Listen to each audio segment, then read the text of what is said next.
शांताकारं भुजंगशयनं पद्मनाभं सुरेशं विश्वाधारं गगन सदृशं मेघवर्णं शुभांगं लक्ष्मीकांतं कमलनयनं योगिभिः ध्यानगम्यं वंदे विष्णु भवभयहरं सर्वलोकैकनाथं। ओम नमो भगवते वासुदेवाय। आपका भक्ति कथा चैनल पर स्वागत है। आपका दिन शुभ और मंगलमय हो। आज दिनांक है 24 जुलाई और दिन शुक्रवार है। आज आषाढ़ शुक्ल पक्ष की 10वीं तिथि है। आज सूर्योदय का समय सुबह 5:38 और सूर्यास्त का समय शाम 7:17 रहेगा। ब्रह्म मुहूर्त रहेगा सुबह 4:15 से सुबह 4:57 तक और अभिजीत मुहूर्त रहेगा सुबह 11:55 से दोपहर 12:50 तक। वहीं राहु काल सुबह 10:45 से दोपहर 12:27 तक रहेगा। आइए सुनते हैं आषाढ़ मास कथा का आज का अध्याय। राजा परीक्षित ने पूछा, प्रभु, सर्वशक्तिमान भगवान श्री हरि अनेकों अवतार धारण करके बहुत से सुंदर एवं सुनने में मधुर लीलाएं करते हैं। वे सभी मेरे हृदय को बहुत प्रिय लगती है। उनके श्रवण मात्र से भगवत संबंधी कथा से अरुचि और विविध विषयों की तृष्णा भाग जाती है। मनुष्य का अंतःकरण शीघ्र से शीघ्र शुद्ध हो जाता है। भगवान के चरणों में भक्ति और उनके भक्त जनों से प्रेम भी प्राप्त हो जाता है। यदि आप मुझे उनके श्रवण का अधिकारी समझते हो तो भगवान की उन्हीं मनोहर लीलाओं का वर्णन कीजिए। भगवान श्री कृष्ण ने मनुष्य लोक में प्रकट होकर मनुष्य जाति के स्वभाव का अनुसरण करते हुए जो बाल लीलाएं की, अवश्य ही वे अत्यंत अद्भुत हैं। इसलिए आप अब उनकी दूसरी बाल लीलाओं का भी वर्णन कीजिए। श्री सुखदेव जी कहते हैं, परीक्षित, एक बार भगवान श्री कृष्ण के करवट बदलने का अभिषेक उत्सव मनाया जा रहा था। उसी दिन उनका जन्म नक्षत्र भी था। घर में बहुत सी स्त्रियों की भीड़ लगी हुई थी। गाना बजाना हो रहा था। उन्हीं स्त्रियों के बीच में खड़ी हुई सती साध्वी यशोदा जी ने अपने पुत्र का अभिषेक किया। उस समय ब्राह्मण लोग मंत्र पढ़कर आशीर्वाद दे रहे थे। नंद रानी यशोदा जी ने ब्राह्मणों का खूब पूजन सम्मान किया। उन्हें अन्न, वस्त्र, माला, गाय आदि मुंह मांगी वस्तुएं दी। जब यशोदा ने उन ब्राह्मणों द्वारा स्वस्ति वाचन कराकर स्वयं बालक के नहलाने आदि का कार्य संपन्न कर लिया, तब यह देखकर कि मेरे लल्ला के नेत्रों में नींद आ रही है, अपने पुत्र को धीरे से शैया पर सुला दिया। थोड़ी देर में श्याम सुंदर की आंखें खुली तो वे स्तनपान करने के लिए रोने लगे।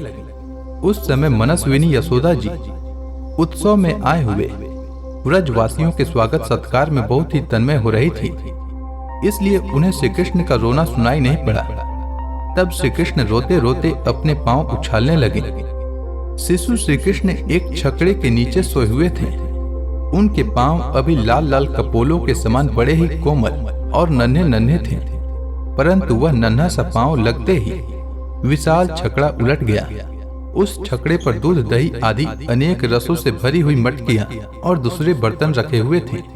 वे सब के सब फूट फाट गए और छकड़े के पहिए तथा धूरे अस्त व्यस्त हो गए।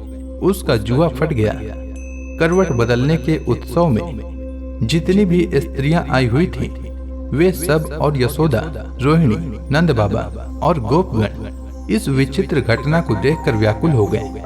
वे आपस में कहने लगे, अरे यह क्या हो गया? यह छकड़ा अपने आप कैसे उलट गया? वे इसका कोई कारण निश्चित न कर सके।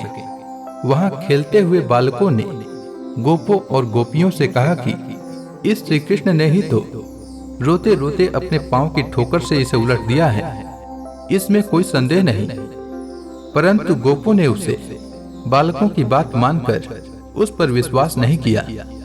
ठीक ही है, वे गोप उस बालक के अनंत बल को नहीं जानते थे। यशोदा जी ने समझा यह किसी ग्रह आदि का उत्पात है। उन्होंने अपने रोते हुए लाडले लाल को गोद में लेकर ब्राह्मणों से वेद मंत्रों के द्वारा शांति पाठ कराया और फिर वे उसे स्तन पिलाने लगी। बलवान गोपों ने छकड़े को फिर सीधा कर दिया। उस पर पहले की तरह सारी सामग्री रख दी गई। ब्राह्मणों ने हवन किया और दही, अक्षत, कुश तथा जल के द्वारा भगवान और उस छकड़े की पूजा की, जो किसी के गुणों में दोष नहीं निकालते, झूठ नहीं बोलते, दंभ, ईर्ष्या और हिंसा नहीं करते तथा अभिमान से रहित हैं। उन सत्यशील ब्राह्मणों का आशीर्वाद कभी विफल नहीं होता। यह सोचकर नंद बाबा ने बालक को गोद में उठा लिया और ब्राह्मणों से साम, ऋग और यजुर्वेद के मंत्रों द्वारा संस्कृत एवं पवित्र औषधियों से युक्त जल से अभिषेक कराया।